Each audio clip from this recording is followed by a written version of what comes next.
pessoal, bem-vindos a mais uma sessão Trashback da Trasheira Violenta. Eu sou Osvaldo e hoje vamos falar de The Blob, a bolha assassina de 1988. The Blob é um filme sobre uma gosma assassina que cai numa cidadezinha pequena e vai consumindo as pessoas e ficando cada vez maior. O filme é um remake de um filme dos anos 50 de terror e ficção científica, também chamado de A Bolha Assassina, e pra mim esse remake do The Blob faz parte de uma tríade muito específica de remakes de filmes dos anos 50 de terror e ficção científica que foram lançados nos anos 80 com foco em body horror. São eles The Blob, The Thing do John Carpenter e A Mosca do Cronenberg. Eu gosto de classificar esse grupo assim porque tanto o trio original quanto o trio de remake são todos considerados clássicos hoje em dia, e o curioso é que eu acho que os três remakes conseguem superar os filmes originais. O remake do Bolha Assassina é um filme bem marcado anos 80, tanto pelo visual quanto pelas temáticas, e é um roteiro bem arrumadinho. Bem aquele tipo de filme bem Spielberg, de ficção científica, com jovens enfrentando uma conspiração numa cidade pequena. Claro que tem muito mais body horror e gore do que um filme normal do Spielberg, e isso acaba sendo a parte mais memorável da Bolha Assassina. Ele foi escrito por uma dupla bem notável também, o Chuck Russell e o Frank Darabont. Os dois já tinham colaborado antes no roteiro do Hora do Pesadelo 3, o Dream Warriors, que é uma das melhores continuações de Hora do Pesadelo. E depois da Bolha Assassina, o Frank Darabont foi escrever e dirigir alguma das melhores adaptações do Stephen King, tipo A Espera de um Milagre, Um Sonho de Liberdade e O Nevoeiro.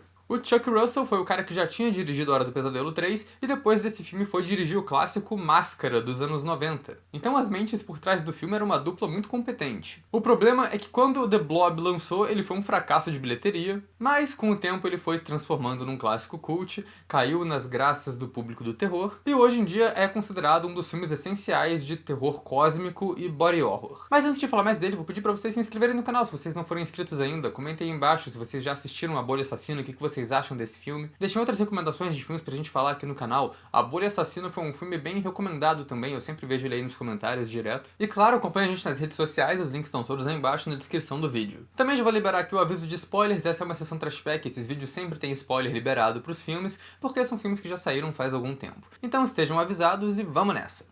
Eu gosto do roteiro do Bolha Assassina porque é uma ideia bem simples. É esse meteorito que cai numa cidade pequena e de dentro dele sai uma forma de vida predadora que ataca a cidade. Mas eles conseguem pegar essa ideia simples, que já foi usada em vários filmes de terror, e fazem uma trama relativamente complexa com isso. Tem muito personagem, tem algumas subtramas diferentes, tem algumas reviravoltas e nada parece forçado, tudo fica muito natural na história. O filme todo tem essa atmosfera, essa coisa da ameaça do exterior chegando em uma cidade pequena, e as pessoas lentamente percebendo que tem alguma coisa muito errada ali, e até os personagens secundários têm interações e uns dramas ali. Eu acho que essa atmosfera é bem inspirada em Stephen King mesmo, porque né, o Frank Darabont foi um dos caras que escreveu e ele obviamente é um fã de King. E algumas coisas aqui parecem ser referências diretas ao trabalho do Stephen King também. O nome do protagonista é Brian Flagg, o que pode ser uma referência ao Randall Flagg, um dos vilões mais recorrentes da obra do King, e a protagonista do filme se chama Meg Penny, o que a galera diz que é uma referência ao Pennywise. Eu gosto bastante desses dois protagonistas aqui, eles são bem desenvolvidos na trama. O Flagg eu acho legal porque ele tem esse visual clássico anos 80. É a jaqueta de couro, o mullet, a moto, ele tem tudo pra ser um vilão secundário bem estilo Stephen King mesmo. Esse tipo de personagem bem Henry Bowers ou Ace Merrill. Falta só o canivete, porque o visual ele já tem.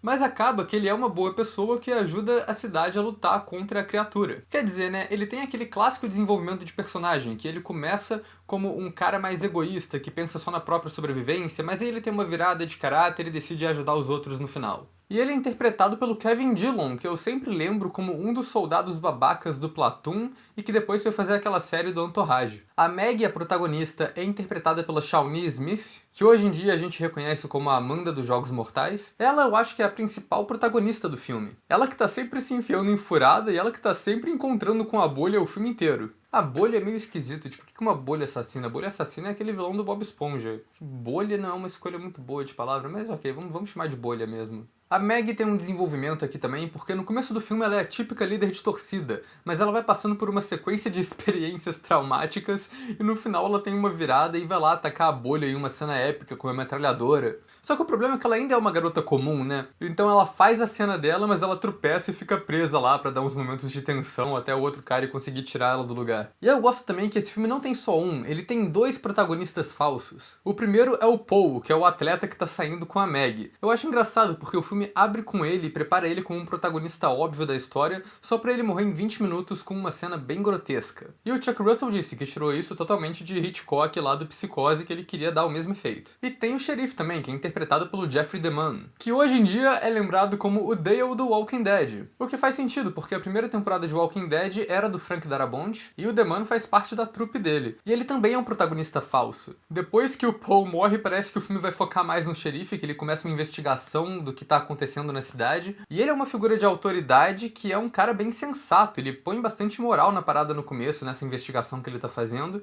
E aí o filme só caga na cabeça dele, porque ele morre do nada, de uma cena pra outra. A dona da lanchonete só descobre o corpo dele dentro da bolha alguns segundos antes dela mesma morrer. E o engraçado é que ninguém nunca mais menciona o xerife em momento nenhum no filme depois disso. Eles só aceitam, sumiu. E eu gosto que o roteiro tem essas sacadas boas. Ele estabelece bem cedo essa relação do xerife com a dona da lanchonete. Eles flertam um pouco ali, e isso tá no filme pro xerife mais tarde ter um motivo pra ir passar na lanchonete e ser atacado pela bolha que tava ali nas redondezas. Como eu disse, o filme tem muito personagem secundário e eu gosto que a maioria deles é bem caracterizado e alguns até têm o próprio arco de personagem. O irmão da protagonista é a criança genérica de filme de terror anos 80, porque sempre tem que ter uma, e o amigo dele é mais engraçado, porque na primeira metade do filme ele é o amigo legalzão, o amigo transão que quebra as regras e não tem medo de nada. E depois que a bolha ataca, ele mostra que isso é só imagem e vira o amigo chorão. E aí ele morre, porque esse filme não tem medo de matar criança. O delegado Briggs é outro que tem uma boa virada de personagem. No começo ele odeia o protagonista e acha que ele é o assassino, mas no final, quando o protagonista tá numa treta com os cientistas e militares que estão ali, tá todo mundo apontando arma pra todo mundo, o Briggs decide intervir e defender o protagonista. Então é um bom desenvolvimento que acontece ali. E agora que eu já mencionei a trama dos militares, acho pertinente falar de uma das maiores diferenças desse filme pro filme original, que é a origem da criatura. Eu acho legal essa diferença porque mostra bem a característica de cada década que esse filme foi feito. Nos anos 50, os filmes eram mais patriotas, o medo era o que vinha de fora, e por isso a bolha assassina era uma criatura alienígena que caiu na Terra. Nos anos 80, a galera já estava mais desconfiada. Então o medo desse filme, além dessa criatura desconhecida, também pega ali essa desconfiança do governo e também a tensão da corrida armamentista da Guerra Fria que tinha sido retomada. Isso é bem recorrente em vários filmes dos anos 80. Mas por isso, a bolha assassina nesse filme não é mais um alien. Agora ela é um experimento do governo, uma tentativa de arma química para ser usada contra a Rússia. E claro, essa virada também é feita pelo elemento surpresa, para alguma coisa nesse filme surpreender a galera que vai ver ele depois de ter visto o original. É o mesmo motivo que eles matam o xerife no começo, porque o xerife era um dos personagens importantes do primeiro filme e nesse eles fazem pelo efeito surpresa também. Mas claro, essas características todas não deixam de ser um reflexo da época que o filme foi feito, porque geralmente é. Então, por causa disso, o filme acaba tendo um vilão humano também, que é o Dr. Meadows, que é aquele vilão cientista suspeito.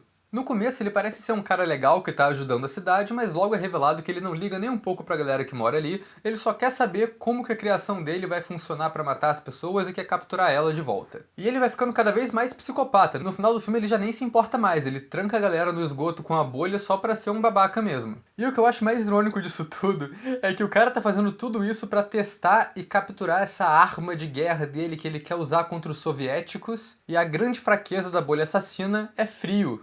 O animal quer jogar uma parada que morre no gelo em um país que já venceu pelo menos umas 2 grandes guerras só porque era frio pra cacete lá. Mas eu acho bom dessa trama também que tem uns militares, personagens secundários, que estão ajudando o Dr. Meadows a tentar capturar a criatura. Mas a partir do momento que o Meadows morre, que ele não tá mais no comando, eles têm uma virada de personagem imediata, só falam, ok, vamos matar essa coisa então. E aí tem o coronel, que é o líder desses militares, que tem uma cena de morte muito boa, quando a bolha gigante vai cair em cima dele, e ele se explode com 2 granadas pra fazer um sacrifício épico. E é isso que é engraçado, porque era pra ser uma cena épica, mas as granadas são irrelevantes contra a bolha. Você só vê 2 flashes sutis de luz dentro da criatura e nada acontece. É uma piada que passa quase despercebida no filme. Ah, e tem o personagem do padre esquisito também, que primeiro tá no filme só pra efeito cômico, mas depois ele serve um propósito quando ele faz o final enigmático. Um gancho pra uma continuação que nunca aconteceu. Ele conseguiu pegar um pedaço congelado da bolha e tá guardando pra soltar ela quando ele recebeu um sinal de Deus pra começar o apocalipse. Acho que seria uma boa premissa pra continuação, mas provavelmente nunca vai acontecer, até porque o ator que faz o padre já morreu faz tempo. O elenco do filme ainda tem umas pontas meio inesperadas. O soldado que os protagonistas encontram no esgoto da cidade é interpretado pelo Bill Moseley, que já tinha feito o Massacre da Serra Elétrica 2, mas que depois virou o famoso Otis Driftwood dos filmes do Rob Zombie. O médico que atende os personagens no começo do filme é interpretado pelo Jack Nance, do Eraserhead, que depois foi fazer Twin Peaks. E tem uma cena que a bolha ataca uns jovens em um carro e a mina loura que tá lá é a Erika Eleniak, de Drácula 3000. É isso aí. Falando de todos esses personagens e todas essas tramas, até parece que o filme é bem aleatório, igual o filme dos tomates assassinos que eu já falei aqui recentemente, mas a diferença é que esse filme consegue amarrar tudo em uma trama geral que se passa em um lugar só. E eu gosto bastante do roteiro, de como eles estruturaram essa história. Tem um aspecto de infecção se espalhando que eu acho legal. A bolha começa pequena, ela gruda no braço do velho que vai verificar o meteoro, mas aí ela vai consumindo pessoas e aumentando de tamanho até ficar gigante, ocupando uma rua inteira da cidade. E como eu disse, a fraqueza da bolha é frio, então eles dão algumas dicas visuais disso no começo, com a protagonista encarando um globo de neve e os personagens discutindo sobre uma frente fria que tá vindo. E no final eles conseguem derrotar a criatura com uma máquina de fazer neve que também é estabelecida no começo, com o Flag e o mecânico local usando a máquina para gelar cerveja na oficina, que eu acho ótimo. E esse mecânico até volta no final do filme também para ajudar a lutar contra a bolha, e quando eles derrotam ela, ele faz umas piadas sobre a frente fria finalmente ter chegado. Boa, cara, faz piada assim, metade da cidade morreu, porra! Também tem essas outras rimas de roteiro que são bem feitas. O Flag é apresentado tentando pular uma ponte quebrada com a moto dele, mas ele não consegue. Mais tarde no filme ele tá fugindo dos militares na moto e ele tenta de novo, conseguindo fazer o pulo e escapando da galera que tá perseguindo ele. Em uma cena que tem muita ação acontecendo e que foi feita na moral, com os dublês, com o carro batendo e moto pulando mesmo. No começo do filme, a mãe da protagonista faz o irmão dela, a criança, sair de casa usando um casaco, e eles estabelecem nesse começo que o zíper do casaco trava. Então mais pro final, quando eles estão fugindo da bolha, o casaco fica preso numa porta e eles têm dificuldade para tirar e para escapar dali, enquanto a bolha tá chegando perto, então cria um momento de tensão ali. E o filme até tem um pouco de humor, que é bem construído também. No começo do filme, o Paul vai na farmácia com um amigo dele pro amigo comprar camisinha. O padre aparece e o moleque tenta se justificar pro padre falando que tá comprando camisinha pro Paul, que vai sair com uma mina depois. E no final o Paul vai sair com a protagonista, que é filha do cara da farmácia que tava vendendo a camisinha pra ele. Então rola uma situação bem constrangedora e bem engraçada ali. A direção do Chuck Russell é muito boa em coordenar todos esses elementos diferentes que estão acontecendo no filme, mas acho que esse acaba sendo um filme mais de efeito especial e a direção trabalha bastante pra esses efeitos funcionarem. Ainda assim, tem muito estilo na montagem do filme. Umas brincadeiras que eles fazem. O filme começa com imagens da cidade deserta e você acha que é uma cidade fantasma de filme de terror, só pra eles mostrarem que na real é porque a cidade toda tá no jogo de futebol americano do colégio que tá acontecendo. E aí nessa cena do jogo tem uma montagem boa também que intercala o Flag tentando pular a ponte quebrada com a torcida do jogo comemorando. Isso é um toque divertido. Mas acho que o melhor nessa montagem é o corte que eles fazem da bolha atacando um cara pra criança comendo gelatina vermelha do prato, fazendo essa piada com a gosma assassina. E também uma piada com a bolha do filme original, que era vermelho vibrante. E tem alguns outros momentos bons aqui no filme, no visual e no design de produção. Tem a cena com o personagem mais desprezível dessa trama, que é o amigo da camisinha. O cara basicamente tem um plano ali de embebedar e assediar, e quem sabe mais o que ele vai fazer com a mina que tá no carro dele. Mas o design do carro é muito bom e é engraçado, porque o maluco é muito sacana. Ele tem um mini bar dentro do porta-mala. E aí ele fala pra mina que deu pra ela o anel especial dele, mas aí no bar você vê que tem uma caixa cheia de anel, pra mostrar que ele manda esse caô com várias garotas. Então eu gosto dessa atenção pra detalhes pra estabelecer o quão pilantra é esse cara, e tu até fica feliz quando a bolha assassina pega ele. Eu gosto também da direção em uma cena logo antes dos militares aparecerem, que é bem esperta. Os protagonistas estão na floresta procurando o delegado, quando vem uma luz de trás das árvores com um som esquisito, parece muito que vai aparecer uma nave espacial ali, mas na real é um helicóptero do governo. O que pra mim é uma grande prévia da virada final do filme. Porque isso é igual a bolha assassina, você começa achando que é uma criatura alienígena que tá aparecendo, mas na real é alguma coisa do governo. E falando em Alien, a música que toca nos créditos finais nesse filme é uma música muito boa chamada Brave New Love, da banda Alien, uma banda de soft rock dos anos 80, que eu curiosamente já mencionei mais de uma vez aqui no canal em ocasiões diferentes, e o que é engraçado é que nem é uma banda que eu escuto muito, eu gosto desse primeiro CD deles, mas eu nunca escutei mais nada, só calhou de eu mencionar eles aqui constantemente pelo trocadilho com o nome. Mas como eu disse, esse é um filme de efeitos especiais, e os efeitos aqui podem ser quebrados em dois tipos de efeito. Os efeitos da bolha assassina andando por aí, e o gore e o body horror. A maquiagem e efeitos especiais foram todos coordenados pelo Tony Gardner, sempre lembrado como o cara de efeitos que é decapitado pelo Chuck e pela Tiffany em Filho de Chuck. E eu gosto bastante desse filme, achei ele um filme bom, mas os efeitos são facilmente a melhor coisa aqui. O design da bolha assassina é ótimo, é uma gosma rosa gelatinosa ácida que foi feita desse jeito com a intenção de parecer um sistema digestivo, um estômago gigante virado do avesso. E ela também não tá só em forma de gosma aqui, às vezes ela toma forma e usa uns tentáculos, bem estilo Enigma de Outro Mundo mesmo. No geral, eu acho que uma criatura que podia ter um visual tosco, mas que ela é bem ameaçadora e muito bem feita. E boa parte do que funciona do filme é como eles misturam vários tipos de efeitos diferentes para a criatura ficar convincente. É uma mistura de trabalho de miniatura, com alguns planos gravados em reverso, com um trabalho de composição de planos e de mating que eu acho surpreendentemente bom para os anos 80. The Blob tem alguns momentos de composição de planos que são um pouco ruins, mas a maior parte do tempo funciona e também passa bem rápido na câmera, não dá tempo de você perceber. A cena que tem as sobreposições de plano mais óbvias e mais mal feitas, que dá pra dizer, é o ataque da bolha gigante na cidade no final. Mas essa cena toda é gravada de um jeito tão parecido com os ataques de monstro gigante dos anos 50, que eu acho que o efeito zoado é proposital, que é pra ficar bem nesse estilo de filme antigo mesmo. E claro, tem os efeitos de gore, já que a bolha assassina literalmente dissolve as pessoas vivas, então esse é um filme bem grotesco, cheio de gente derretendo, de gente cortada ao meio, de gente consumida pela bolha. O filme todo tem mortes muito boas e bem criativas com o body horror. Mais de uma vez aparecem as pessoas presas dentro da bolha derretendo, que é o mais tradicional que acontece aqui.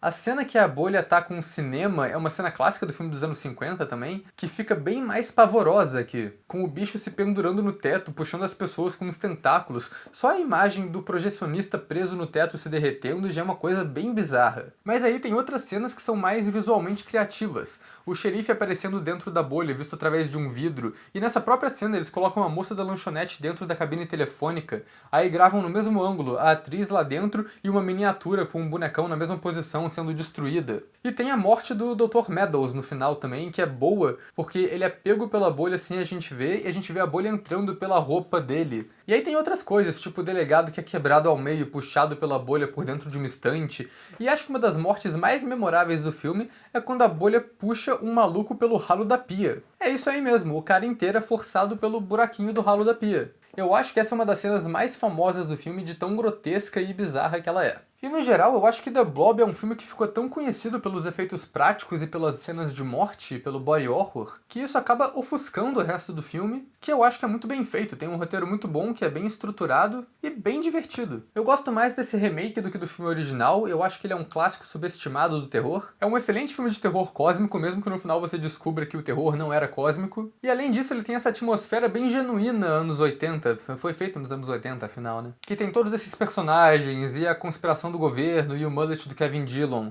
É bem o tipo de coisa que todos esses Stranger Things da vida estão tentando emular hoje em dia. Então é isso que é A Bolha Assassina. Eu gosto bastante desse filme, foi legal falar dele aqui. E acho que é isso, pessoal. Até a próxima.